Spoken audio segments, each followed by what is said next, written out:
There's a saying that women in their late 30s often whisper to each other over afternoon lattes.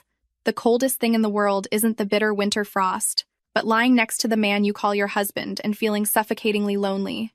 Claire used to smile when she heard that, assuming it was just the complaining of women in marriages built on weak foundations. She was confident in her 15-year marriage.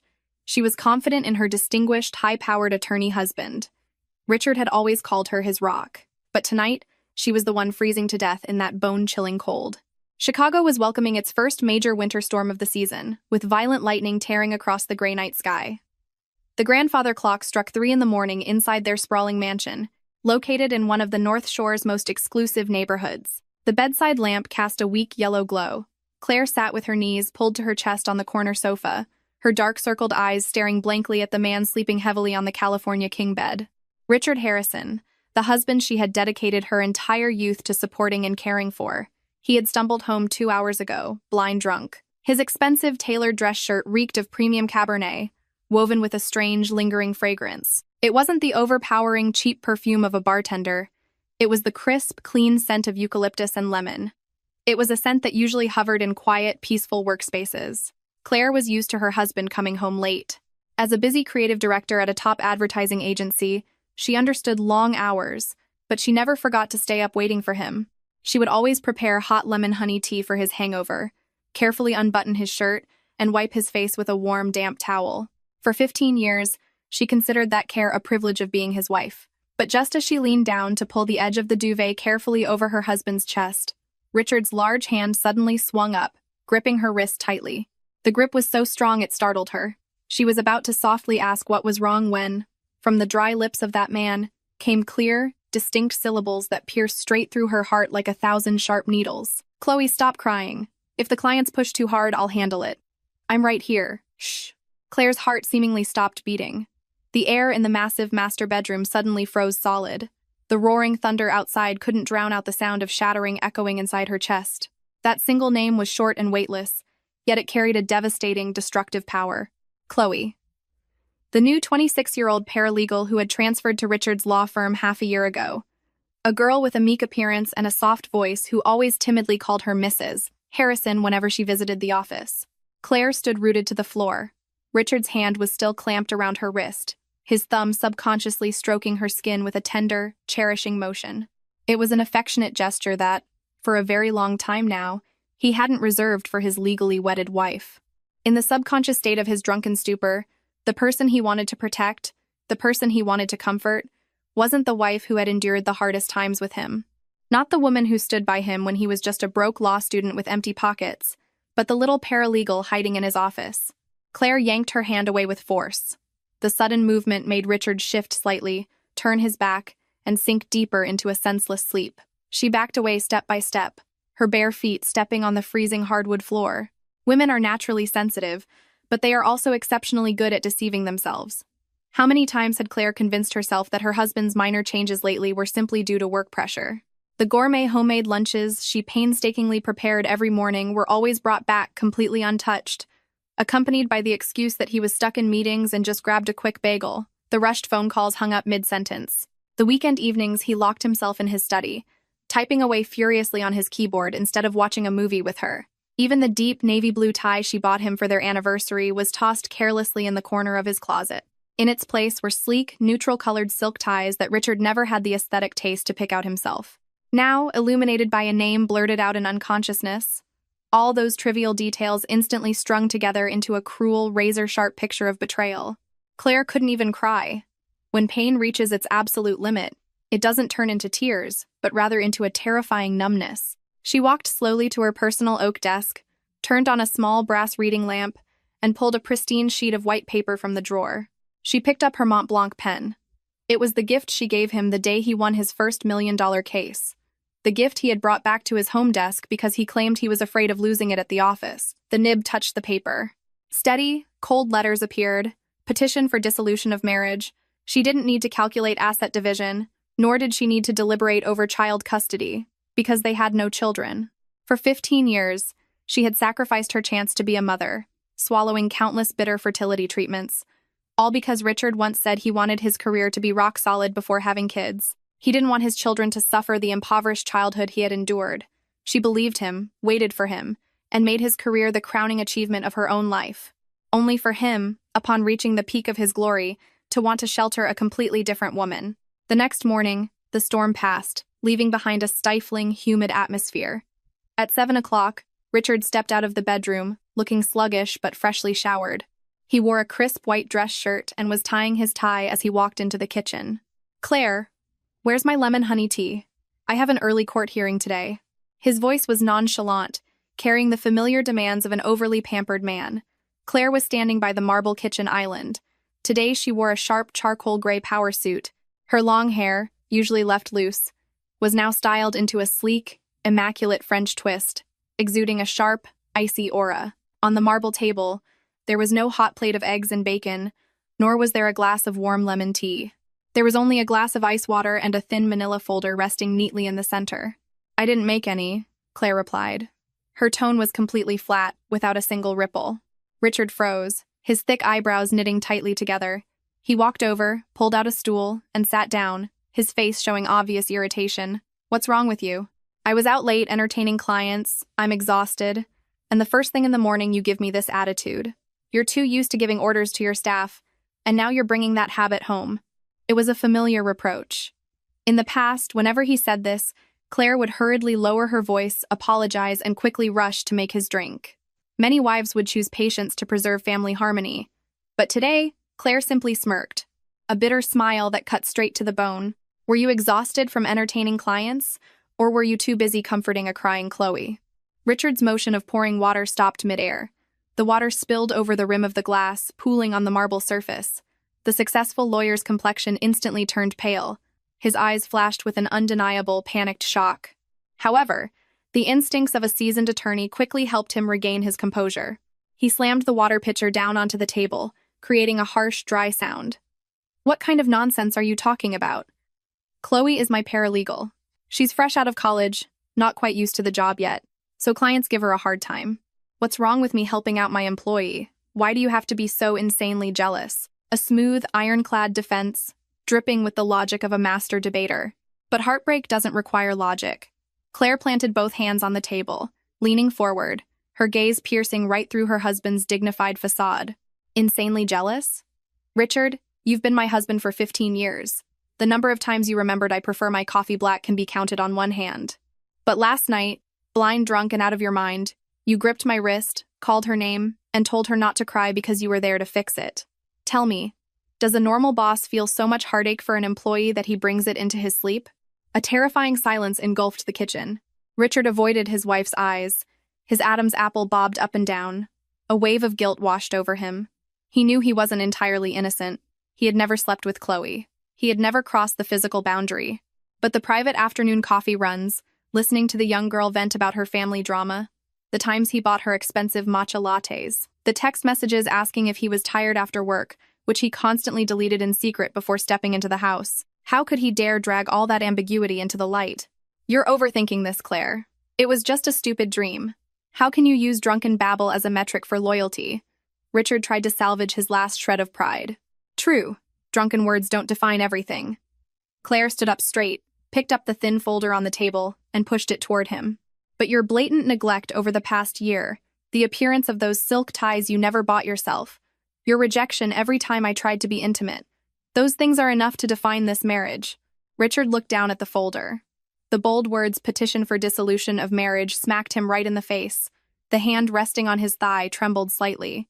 In 15 years of living together, no matter how angry she got, Claire had never used the word divorce as a threat. He had always firmly believed that for a woman in her mid-30s, no matter how successful her career was, family remained the core. They would never dare walk away. He believed in the ingrained endurance of a devoted wife. "Are you insane?" Richard growled, tearing away his fake composure. "Just because of a dream, because of a drunken mumble, you're going to smash this family to pieces? Do you have any idea how society will look at you if you get divorced at your age? Who's going to want an aging woman who does nothing but bury her face in her work like you?" Every single word Richard spat out hit Claire's pride like a sledgehammer. So, in the eyes of the man she had spent her entire youth nurturing, she was nothing but an old, worthless item no one would bother looking at. He actually thought she wouldn't dare leave because she feared public gossip. Claire burst into laughter. Her laugh was clear but laced with ultimate contempt. She walked around the dining table, stepping right up to her husband, looking down into his eyes that were now bloodshot with anger. Richard, you're wrong. Being a single woman in her 30s isn't terrifying. The most terrifying thing is living the rest of your life next to a man who commits emotional treason while still thinking he's God's gift to women. I can live entirely alone until I'm old, but I will absolutely never share my husband's heart with someone else. I've already signed it. The Mont Blanc pen I gifted you years ago was used to end this. Consider it coming full circle. Having said her piece, Claire turned and walked away. Her posture was straight, proud, without a single trace of hesitation. The heavy oak front door clicked shut with a dry thud, leaving Richard sitting dazed in the massive kitchen, where everything had begun to collapse, all from a name mistakenly called out in a storm. He stared at the divorce papers. A vague sense of dread began to creep into his mind, but the ego of a highly successful man quickly overpowered it all. He grabbed his leather briefcase, secretly thinking she was just throwing a tantrum.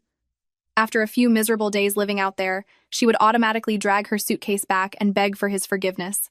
He had no idea that the price he was about to pay for his arrogance and apathy would be more expensive than any multi-million-dollar lawsuit he had ever defended. Richard's polished Mercedes-Benz sped through the blinding morning sunlight of the Chicago streets. The blaring car horns and the rushing traffic couldn't soothe the irritation churning in his gut. Richard gripped the steering wheel tightly, his eyes showing streaks of exhaustion. Claire's razor-sharp words and her contemptuous smile before leaving the house kept looping in his mind like a broken film reel. He couldn't understand how his normally gentle, attentive, and patient wife had suddenly become so utterly ruthless. Just because of a delirious sentence in a drunken stupor, she was willing to throw away a 15-year marriage. For a highly successful man who always stood on the pinnacle of legal glory like Richard, Claire's actions were nothing short of a bucket of ice water dumped straight onto his arrogance. He told himself that a woman walking away from the protective embrace of a wealthy, prestigious husband like him had nowhere to go. He was certain this was just a moment of impulse, a psychological tactic she deliberately staged to scare him, to force him to step down and beg. And in life, whoever begs first loses their upper hand. Richard decided to maintain his silence. He would let her taste the bitter cold of loneliness out there for a few days, and then she would naturally realize the value of her home and return. Entering his law firm located on the upper floors of a downtown skyscraper, Richard regained his usual dignified, stern demeanor. The sound of his Italian leather shoes echoed evenly on the polished marble floor. The staff nodded and greeted him with absolute respect. The adulation from the people around him quickly filled the void in his ego that had just been wounded. "Mr. Harrison, you have a meeting with your major clients at 9. The files are already prepped on your desk."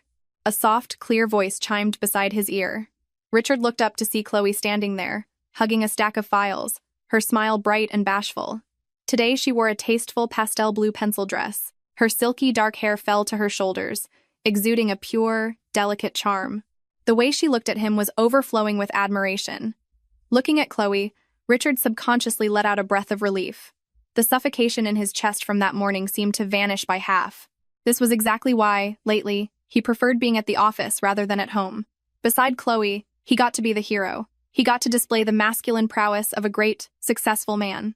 But when he went home and faced a Claire who was far too sharp, too independent, and too brilliant in her advertising career, he always felt seen through. There was no space left to flex his ego. "Thank you, Chloe. I drank way too much last night. Did anything happen at the office after I left?" Richard walked into his private suite, pretending to ask casually.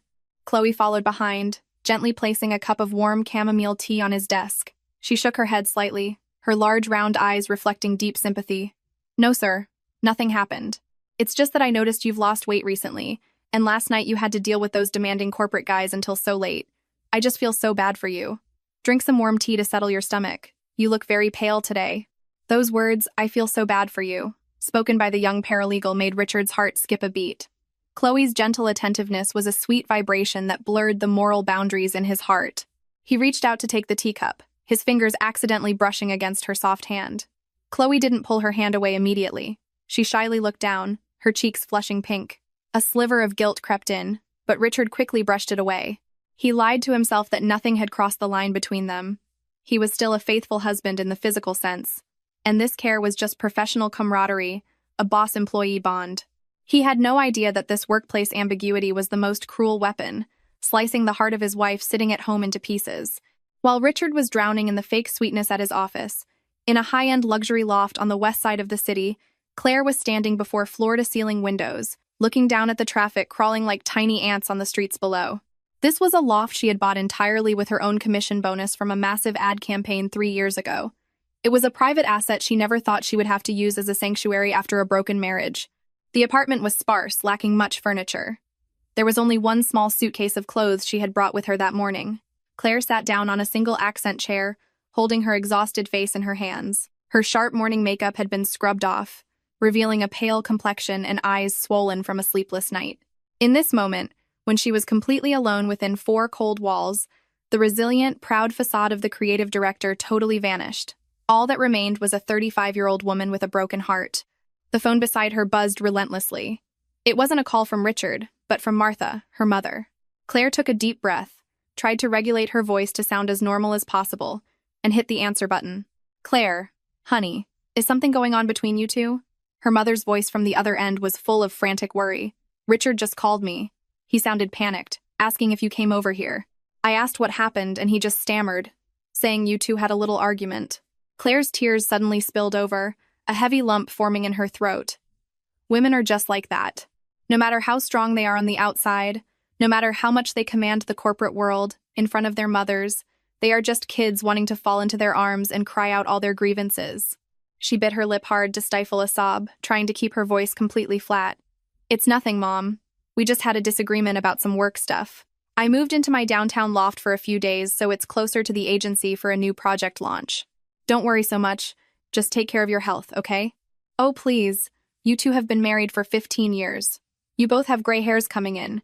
You aren't young kids anymore to be throwing temper tantrums. Men face so much pressure out in the corporate world. Sometimes, if they get a little hot-tempered or thoughtless, we're women. We just need to swallow our pride and let it go. If the husband is angry, the wife should speak softly. You're always so sharp and stubborn. Men don't like that. Go home, cook him a nice pot roast, close the door, and talk it out. It'll blow over." Her mother's advice, heavily steeped in old-fashioned generational thinking, felt like a bucket of cold water dumped straight onto Claire's pain. She didn't blame her mother. In her mother's generation, a woman lived her whole life for her husband and kids, considering endurance the highest virtue. They viewed divorce as a disgrace. But how could her mother understand that what she was enduring wasn't a thrown plate or a heated comment when dinner wasn't cooked right, but a betrayal of the mind? It was the feeling of being pushed to the margins of her own life by the very man she had shared a bed with. "Mom," Claire interrupted softly. Her voice was trembling but contained a terrifying resolve. "Sometimes, keeping the heat low doesn't stop the pot from burning. If someone has already placed their heart somewhere else, no matter how many fires I put out, the whole house is still going to burn to ash. I'm an adult. I know what I have to do. Take care of yourself, Mom. I have to go into a meeting now." Hanging up, Claire let her arms drop. She knew the path she had chosen would be full of thorns and prejudice. Outsiders would look at her and call her foolish, call her selfish for walking away from a wealthy, prestigious lawyer husband over a seemingly trivial matter. But only those sleeping in the bed truly know where the cold drafts come from. Only in the dead silence of the night can one understand the agonizing pain when the man beside you whispers another woman's name with utmost tenderness. She didn't regret her 15 years of youth. She only regretted waking up too late. That evening at 11 o'clock, Richard returned to the mansion. After a long networking dinner, he walked into the house and habitually reached out to flip the living room light switch. The space lit up, but a dead, freezing silence enveloped the house, making him subconsciously shiver. There was no faint scent of eucalyptus and spearmint that Claire usually diffused every night. There was no sound of the television playing softly in the living room. On the coffee table, the vase of fresh lilies, which used to be replaced every 2 days, was now withered, dropping dry petals onto the glass surface. Richard took off his suit jacket, tossed it carelessly onto the sofa, and walked into the kitchen. The kitchen was clean and tidy to the point of being sterile. There was no hot meal simmering on the stove. There was no glass of lemon honey tea waiting on the island. Richard opened the refrigerator. Inside were only a few bottles of spring water and neatly stacked frozen meal prep containers. This emptiness irritated him. He grabbed his phone, scrolled to Claire's number, and hit call. The ringing tone echoed endlessly in the quiet space. But the only response he got was the automated voicemail greeting. She wasn't answering. Richard angrily slammed the phone down on the kitchen counter. He never imagined that Claire's absence could turn his life upside down so fast. Up until now, he had always taken everything she did for granted. The perfectly ironed dress shirts hanging in the closet, the polished dress shoes waiting on the rack, the delicious meals tailored to his taste. He enjoyed all of it as a privilege. forgetting that behind it all was the sacrifice, time, and devotion of a wife. Richard walked up to the master bedroom, opening the closet to find some loungewear. But the moment the closet doors opened, he stood frozen. Half of Claire's wardrobe was completely empty. On a hanger in the corner, the deep navy blue tie, the anniversary gift he had once tossed aside carelessly, was now hung perfectly straight. Next to it was a small sticky note with her elegant handwriting. Things that no longer belong in their rightful place only clutter the space if kept. The divorce papers are in your study. Sign them soon and send them to my attorney. Looking at those words, the anger inside Richard suddenly morphed into a vague, creeping panic. He rushed to his home office.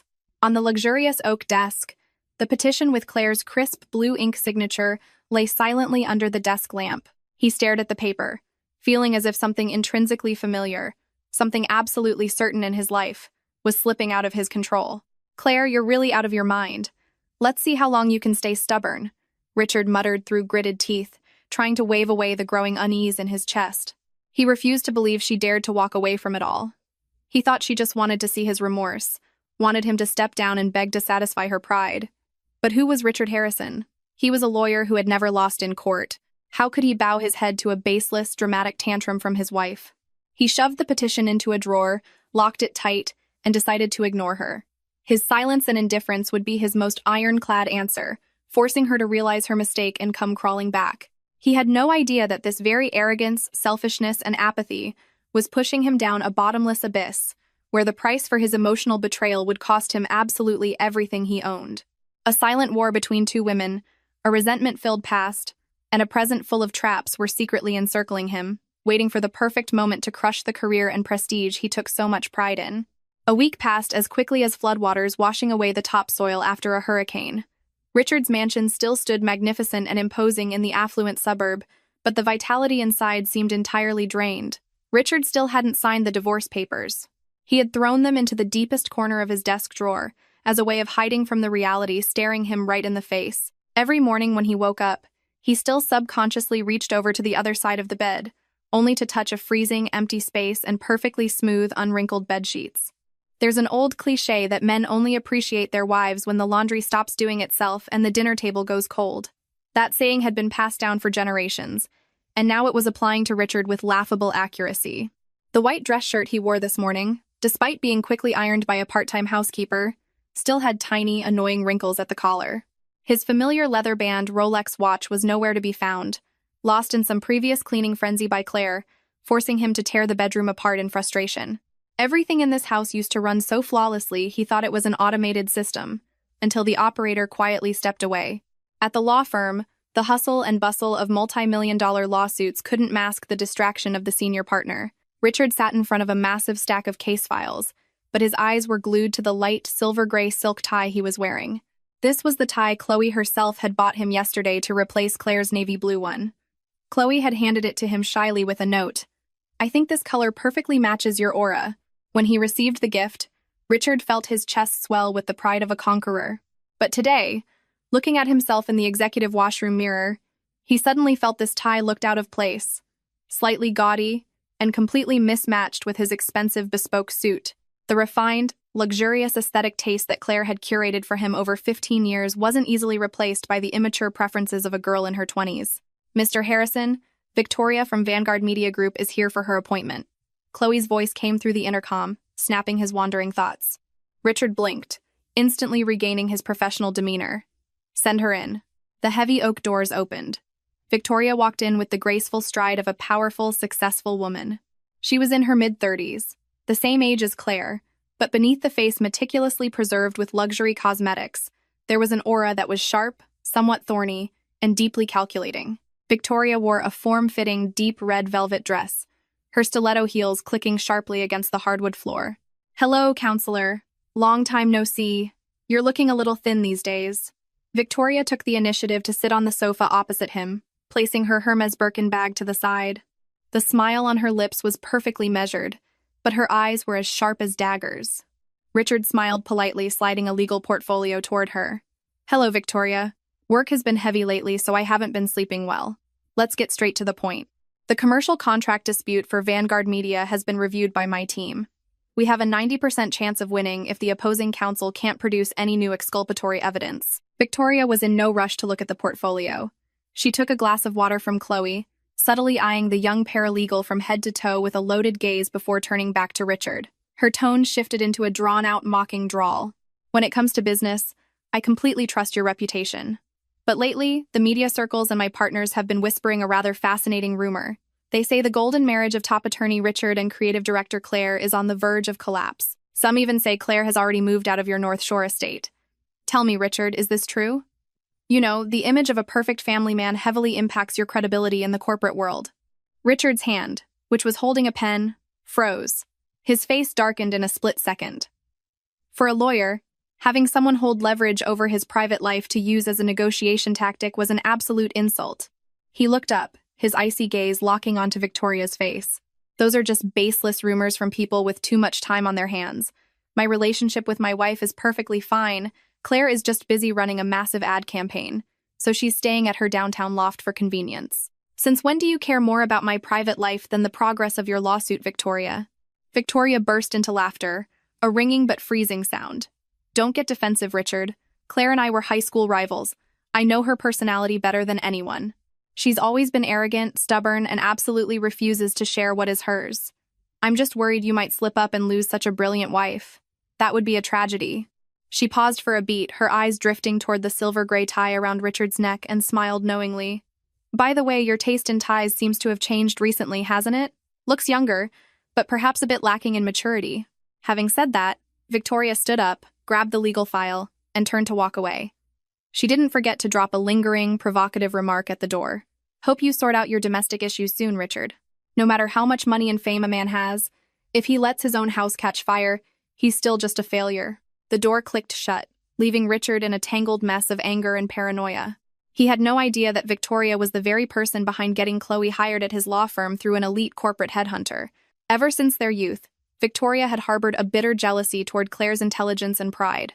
Watching her old rival's flawless marriage crack because of an ambiguous pawn she herself had planted was a psychological game Victoria thoroughly enjoyed. She wanted to prove to the world that no matter how brilliant a woman like Claire was, she ultimately couldn't hold on to her man's heart once he gained enough wealth and status.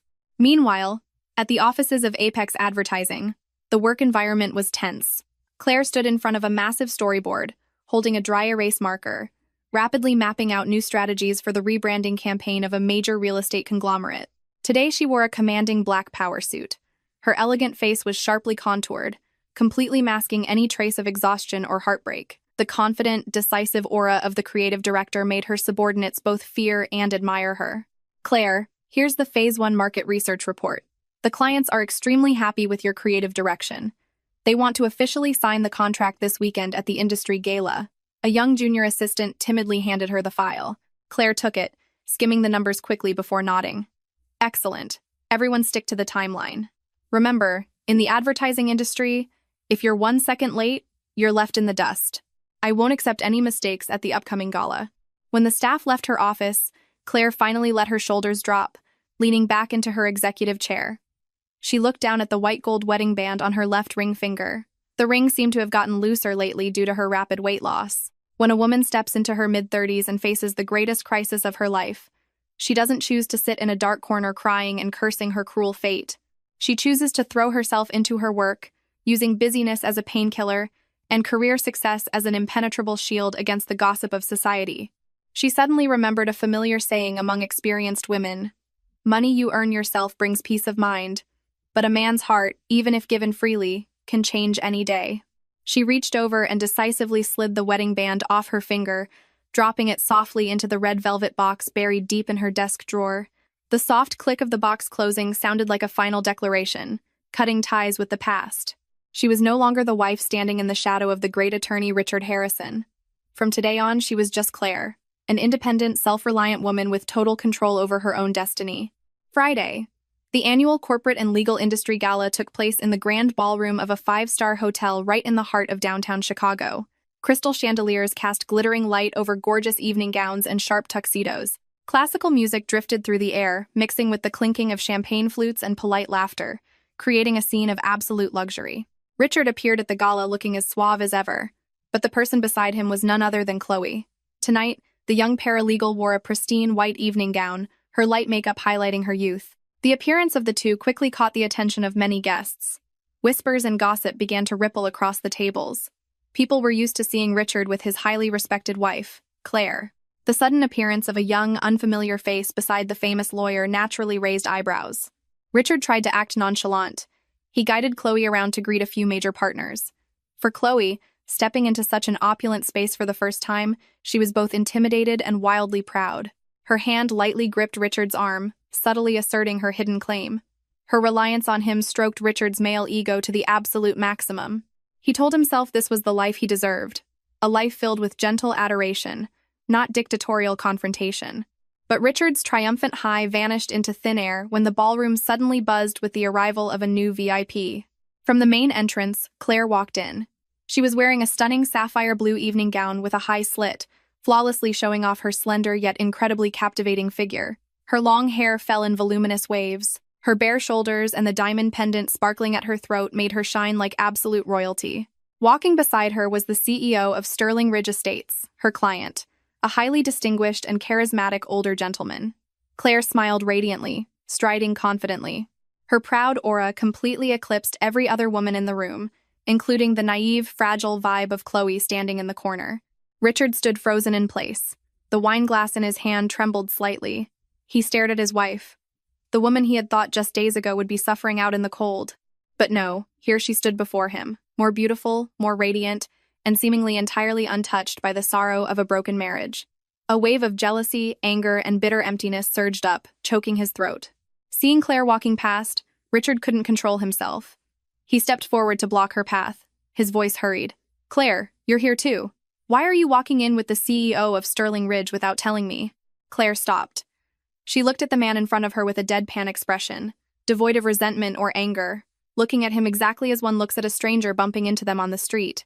Her eyes drifted past him, landing on Chloe, who was cowering behind him, for exactly 1 second before snapping back to Richard's eyes. "Well, counselor, it seems you've forgotten your place," Claire spoke, her voice soft but carrying the weight of 1,000 pounds. "Who I attend with, who I sign contracts with, is my company's business. Why do I need to report to you? Our relationship is now strictly a legal matter waiting for a judge to finalize. You should spend your time looking after your little paralegal. That white dress she's wearing looks a bit too big for her frame." Claire's razor-sharp words felt like a slap directly to Richard's face, witnessed by numerous corporate partners standing nearby. His face went from flushed red to pale white in sheer humiliation. Behind him, Chloe turned ghost pale, her eyes welling with tears as if she were about to sob, her hands tightly clutching the fabric of her dress. Without waiting for Richard to react, Claire gave a polite, minimal nod, stepped around him, and continued her elegant stride toward the VIP tables. Her straight, proud back reflected the chandelier light, leaving the renowned senior partner standing dumbfounded in the middle of the ballroom. For the first time in his life, he tasted the bitter reality of being mercilessly tossed to the curb by the woman he had severely underestimated. The verdict of his colossal mistake was only just beginning, and the price for his emotional betrayal was increasing with every confident step his soon-to-be ex-wife took. The dark red taillights of the Mercedes-Benz reflected off the damp Chicago streets in the midnight fog. The inside of the car was suffocatingly quiet, save for Richard's frustrated sighs and Chloe's sniffling from the passenger seat. The gala had ended in absolute, profound humiliation for the famous lawyer. The bucket of ice water Claire had dumped on his ego in front of the elite crowd was still making his temples throb with a sharp pain. "Richard, I'm so sorry. It's my fault for being clumsy and wearing the wrong dress that offended Claire. I made you lose face in front of your partners," Chloe sniffled, gently dabbing her eyes with a tissue, her voice choked up, trying to look incredibly pitiful. She intentionally shifted closer to Richard, her shoulders trembling like a little bird needing shelter from a storm. If it were the past, seeing this young girl hurt, Richard would definitely soften and offer comforting words, maybe even buy her expensive gifts to make up for it. But tonight, looking at Chloe's tears, all he felt was a vague sense of annoyance and disgust. The weak, submissive act of the young girl no longer brought him the feeling of being a powerful, great man. Instead, it just made him exhausted. Contrasted against Claire's fierce elegance, independence, and sheer capability earlier that night, Chloe's meekness suddenly seemed incredibly cheap, almost painfully staged. "Drop it, Chloe. You didn't do anything wrong. Just stop crying," Richard snapped, his tone carrying a harshness and distance he had never used with her. He hit the gas pedal harder, just wanting to end this car ride as soon as possible. Men at his age, after the temporary flash of temptation and vanity, when finally facing the real storms of their careers, realize something. The shiny new distractions on the side only know how to cry and demand to be catered to. The woman who walked through the hurricane with them is the only Wat Yoursout Yoursemet Yoursemtit, but tragically he had pushed that very woman away with his own hands. After dropping Chloe off in front of her apartment building with a cold attitude, Richard returned to his mansion. The massive three-story house now felt like a deep, dark cave swallowing his lonely silhouette. He tossed his briefcase onto the table, ripped off the silver gray tie, and threw it on the floor. A gnawing hunger hit him. After an entire evening of only drinking wine and playing politics, he walked into the kitchen, flipped on the lights, and looked around. The immaculate, freezing emptiness of the kitchen made his heart sink. Richard opened the pantry, hoping to find a quick snack. He saw the heavy cast-iron Dutch oven sitting silently in the corner. The pot Claire always used to make his favorite traditional pot roast when winter rolled in. He lifted the heavy lid. It was completely empty, carrying only the faint scent of old spices from days past. He craved a hot meal. He craved the rich, savory taste of the beef. He even craved the familiar nagging of his wife. "You're eating too much red meat so late at night. It's terrible for your cholesterol." Wives might nag, but that nagging is the very anchor holding a family's peace together. When that anchor snaps, a man instantly becomes an exile inside his own home. Exhausted, Richard boiled water for instant ramen, but the salty, artificial taste could barely make it down his bitter throat. He dropped his fork and walked into his office. As soon as he opened his laptop, an urgent email from the board of directors of Vanguard Media, Victoria's company, smacked him right in the face. The email was short but highly threatening. Vanguard Media wanted to suspend their legal retainer with his firm.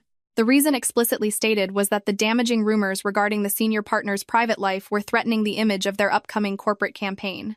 Richard clenched his fists, his anger reaching a boiling point. He immediately picked up his phone and called Victoria. The other line rang to the background noise of heavy bass at a trendy nightclub.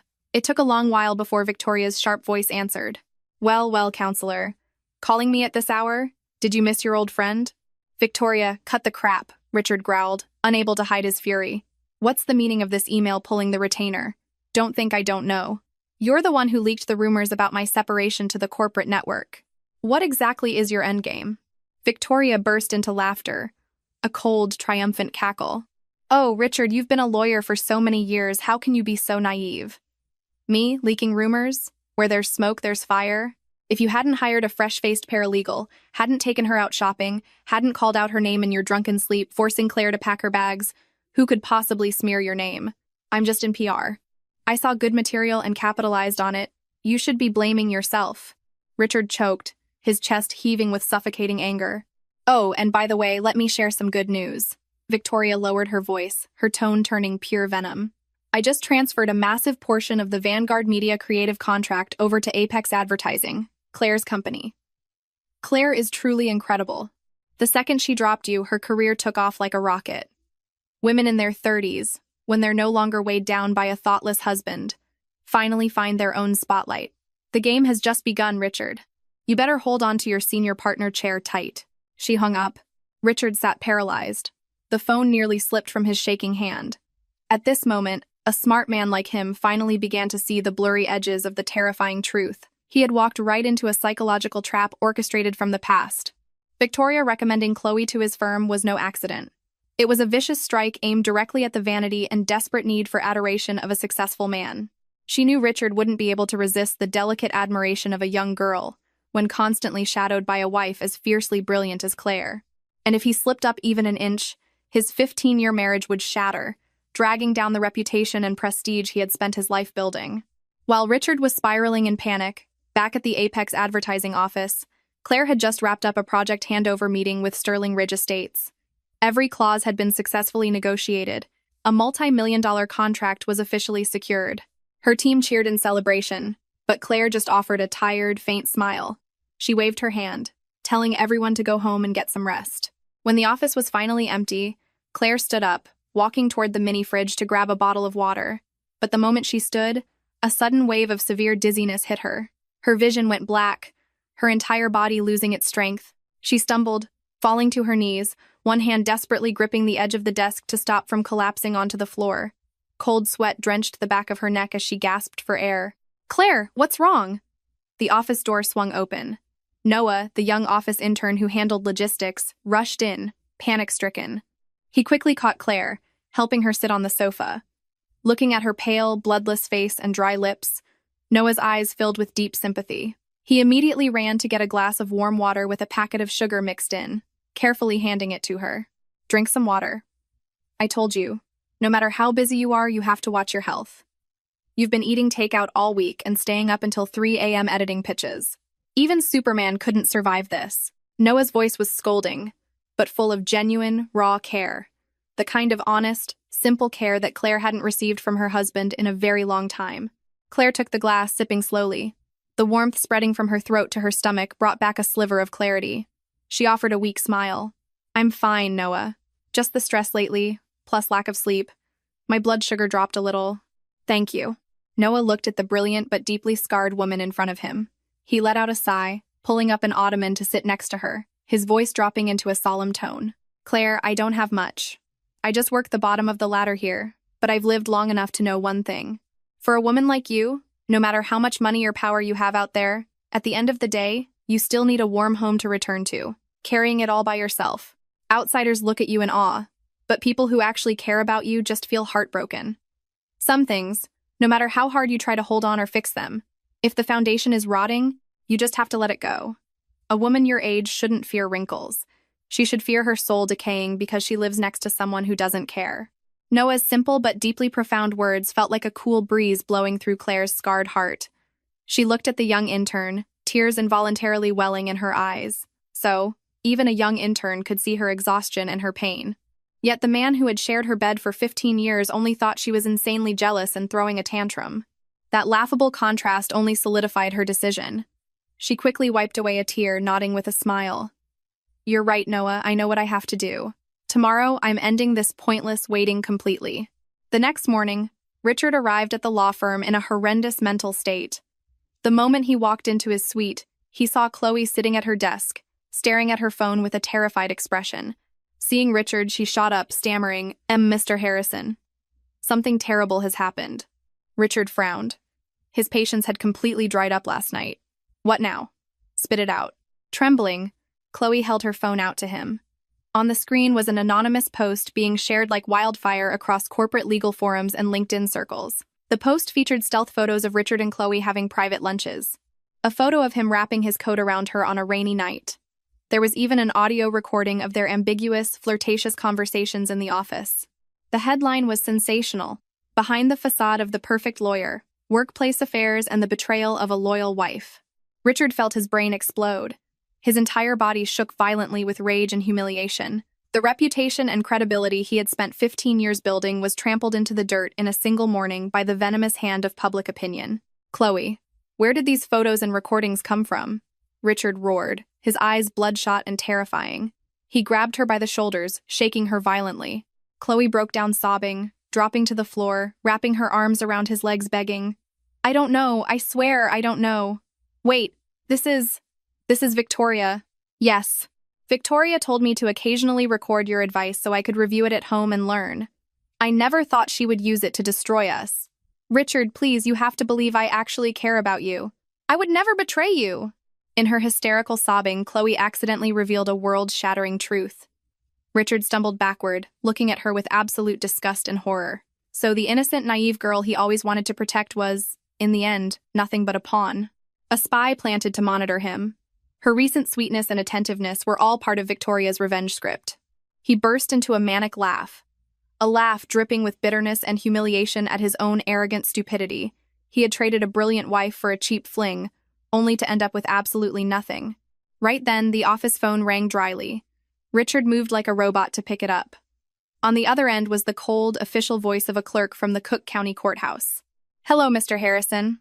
We're calling to notify you that the court has formally processed the petition for dissolution of marriage and the asset division request filed by the legal counsel for Claire Harrison.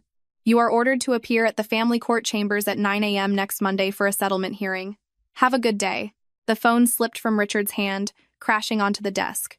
The notice from the court was the final sledgehammer smashing his arrogant facade to dust. He looked out the glass window. The Chicago sky was slate gray today, the freezing autumn rain falling endlessly. He knew he had truly lost everything. His career was collapsing, his reputation destroyed, and the only woman in the world who loved him unconditionally was now standing on the opposite side of the battlefield, coldly watching him pay the ultimate price for his betrayal. Monday morning, Terror crashed down on Richard's law firm like an unannounced earthquake. As the dawn broke over the skyscrapers, the 15-year reputation of the model's senior partner had completely evaporated on social media and corporate networks. The stealth photos and heavily edited audio recordings didn't just smear his personal morality. They dealt a fatal blow to the entire firm's credibility. From 8 a.m., the internal phones rang incessantly. Major partners, real estate tycoons, and financial firms who had trusted Richard's flawless family man image were now sending notices to unilaterally terminate their legal retainers. Their reasoning was unanimous. They couldn't entrust the legal fate of their corporations to a lawyer entangled in a massive moral scandal and a volatile private life. Richard sat paralyzed behind his luxury oak desk.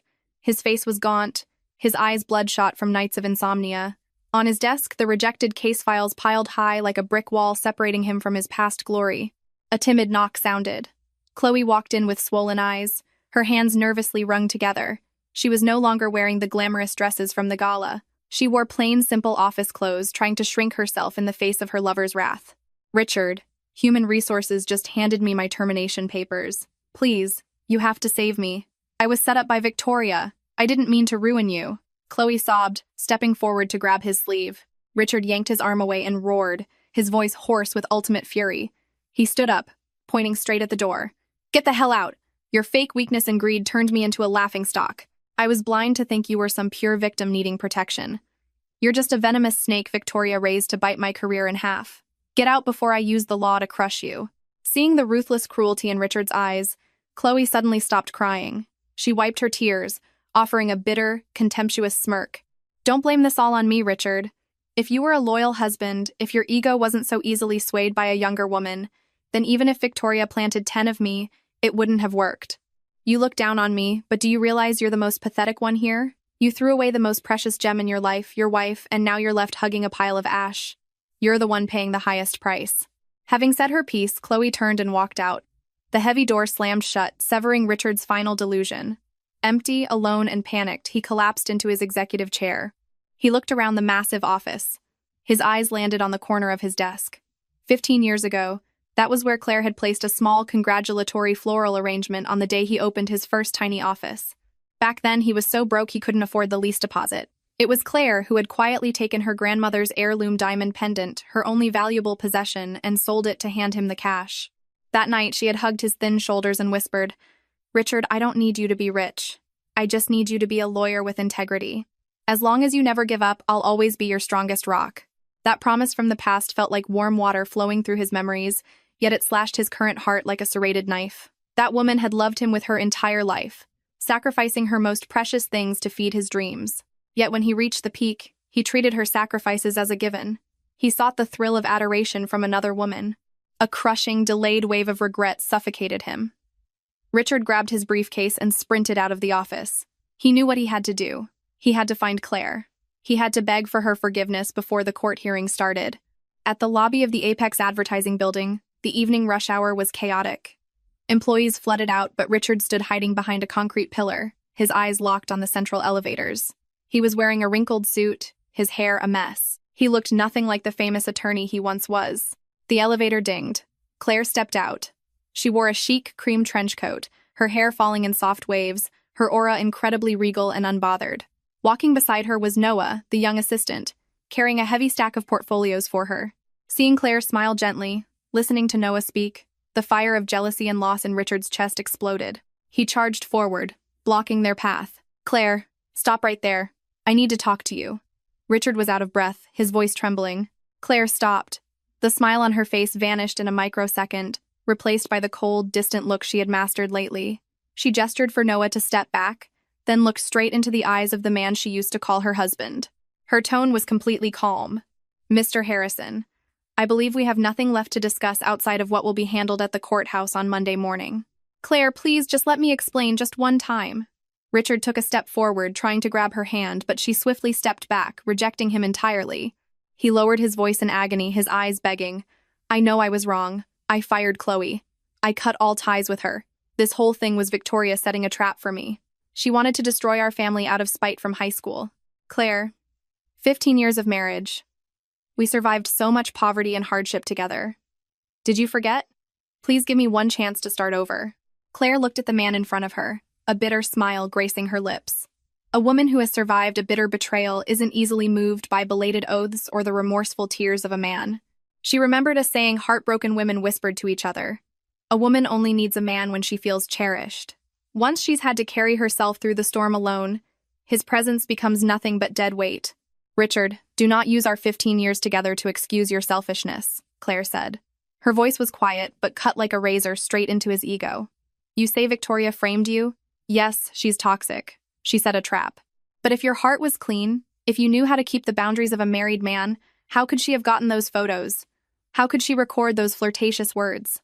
You fired Chloe not because you felt guilty toward me, but because she ruined the reputation and career you put above everything else." She stepped closer to him, her eyes shining with unshed tears but holding a terrifying resolve. "Do you know what hurt me the most? It wasn't the physical betrayal. It was that you hid from me, pushed me out of your life, just to share your tenderness and sweetness with another woman. You left me to eat dinner alone in a freezing house, forcing me to overthink, forcing me to prove to myself that my pain was real. When I collapsed from exhaustion in the conference room, where were you? You were busy shielding your new fling from the insults of the world. Your emotional betrayal is more brutal than any physical sin." Richard choked. Every word his wife said was naked truth, stripping away his dignified mask, making him so ashamed he wanted the ground to swallow him. "Go home, Richard. Don't destroy the last shred of respect I have for you as someone I shared my youth with." Claire turned her back and walked straight to her waiting car. Noah quickly opened the door for her.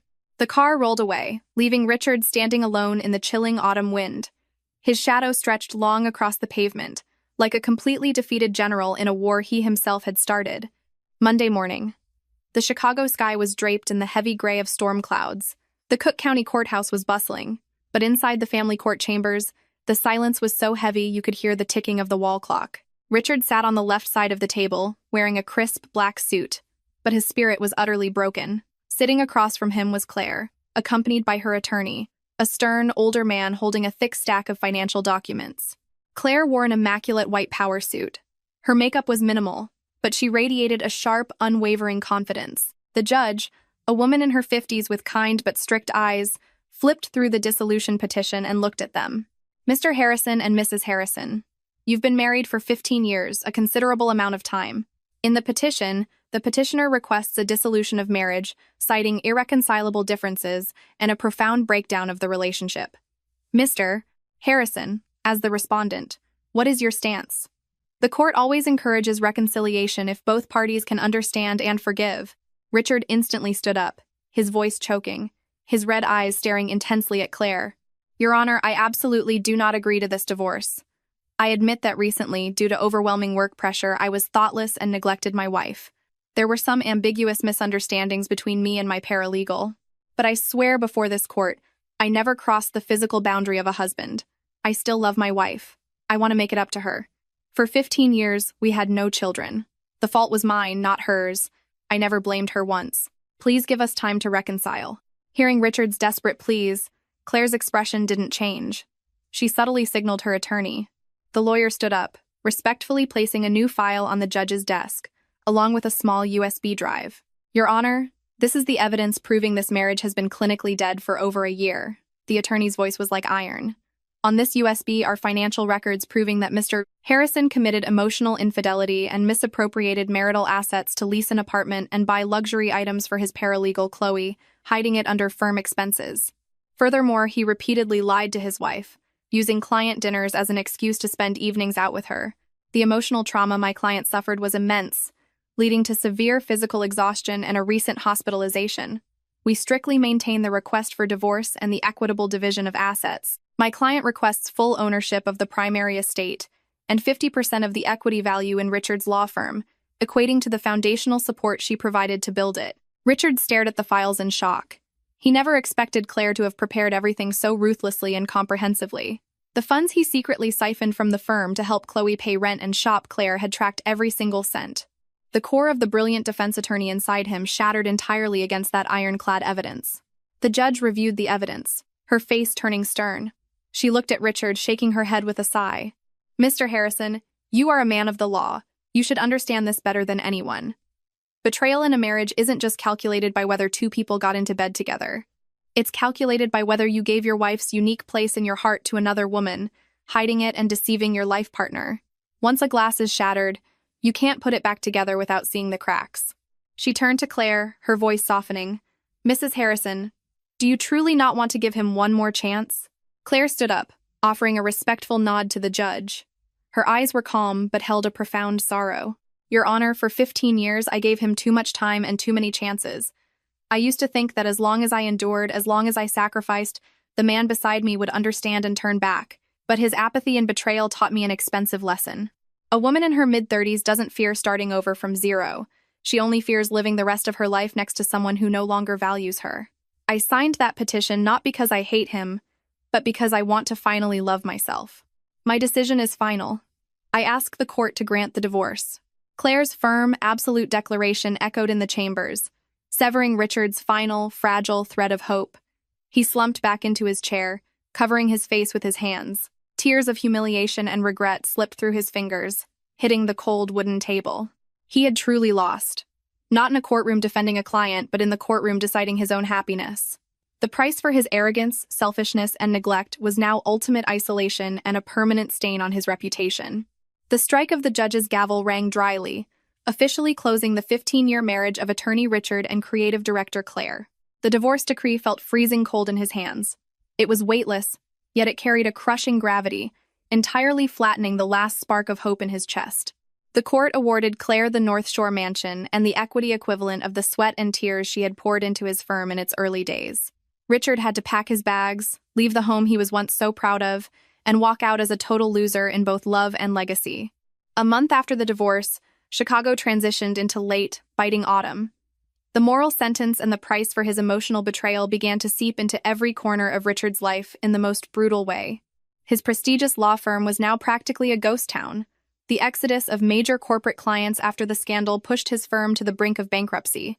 Longtime partners, the very people who used to look at him with reverence, were now handing in their resignations, refusing to let their careers sink with a dying ship. Richard moved into a dingy 500-square-foot apartment on the outskirts of the city. There was no grand living room, no part-time housekeeper.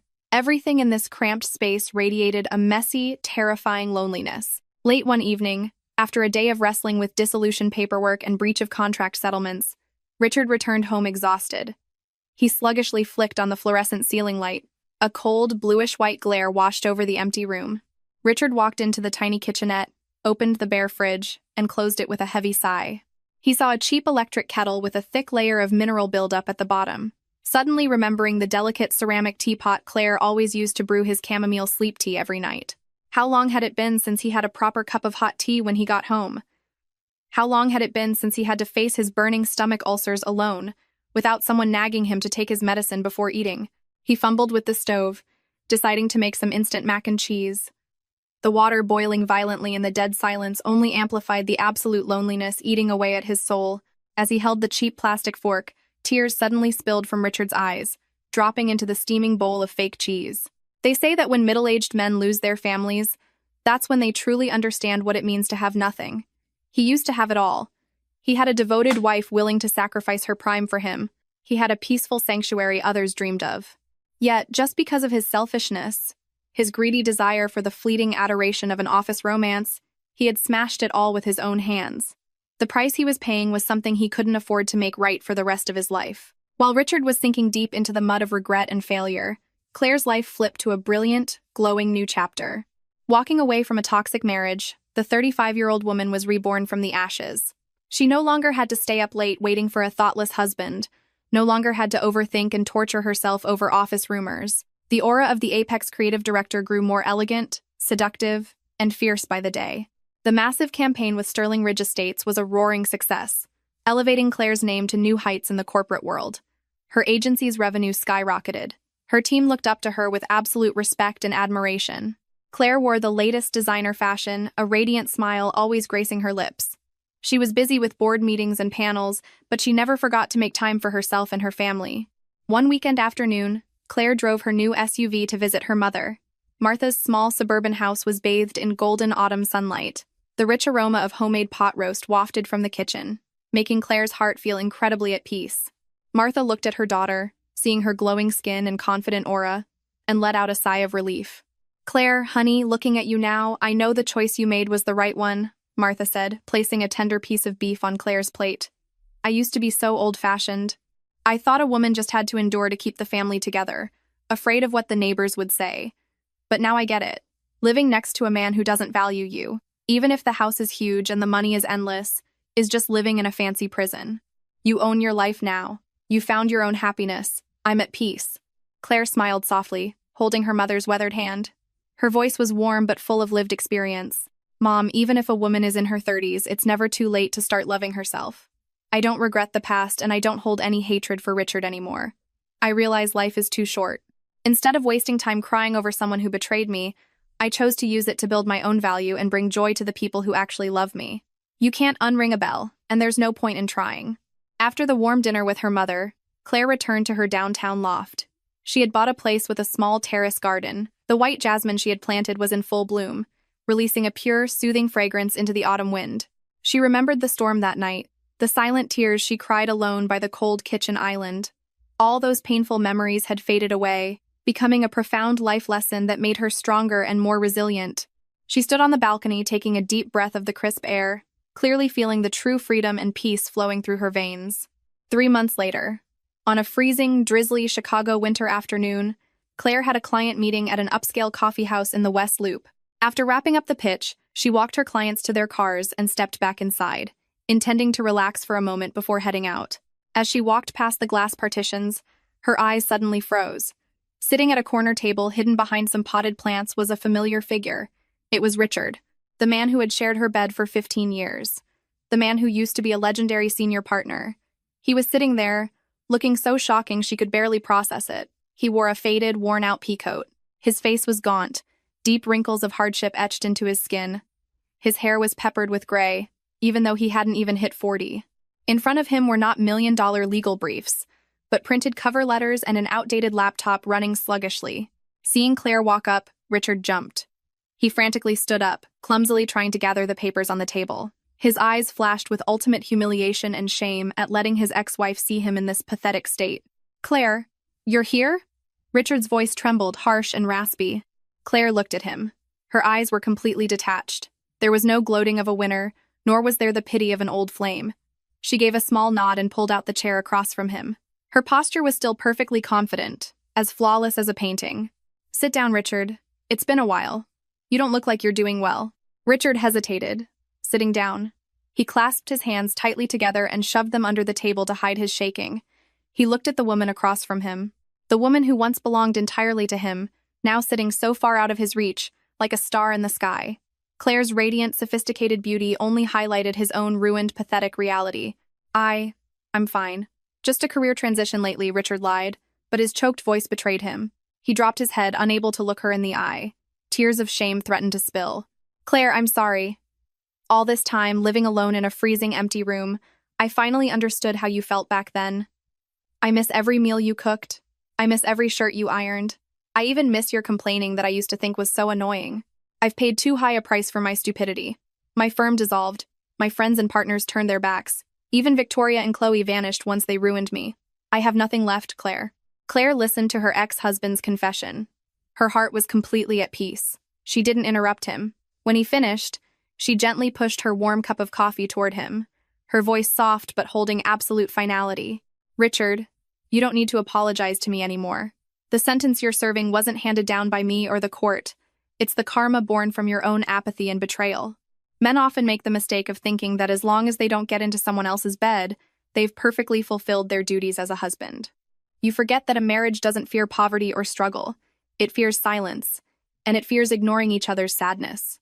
You hid things from me to share your inner thoughts with another girl, leaving me isolated in my own home. That was the fatal wound that killed our 15 years together." She stood up, picking up her handbag, looking at him one last time with peaceful eyes. "I signed those divorce papers, which means our past is completely over.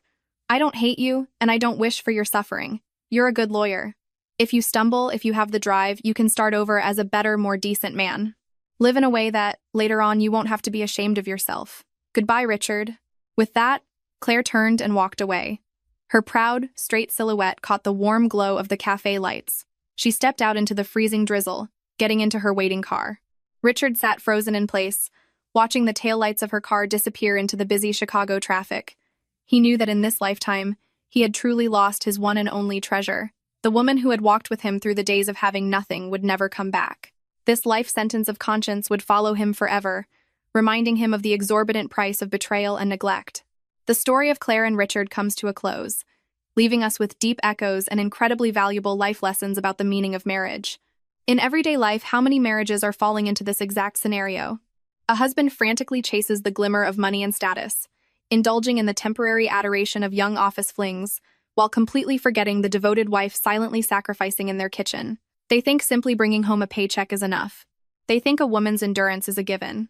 But they fail to understand that a woman's heart, no matter how forgiving, has its limits. When the apathy and silence drag on too long, when trust is betrayed from the very depths of the mind, a woman will decisively strip away the facade of a fake happy marriage to save herself. Because for a woman stepping into midlife, winning or losing in society is no longer the core issue. What matters is finding peace in her soul and maintaining her own dignity. There is a saying highly worth pondering. The person who hurts us the most is often the one we trusted to hold us the longest. If today's story touched your emotions and gave you something to think about, leave a comment sharing your perspective. If you were Claire, would you have chosen to walk away, refusing Richard's belated apologies? And to the husbands out there, will you have the courage to look at yourselves and cherish the woman beside you before it's entirely too late?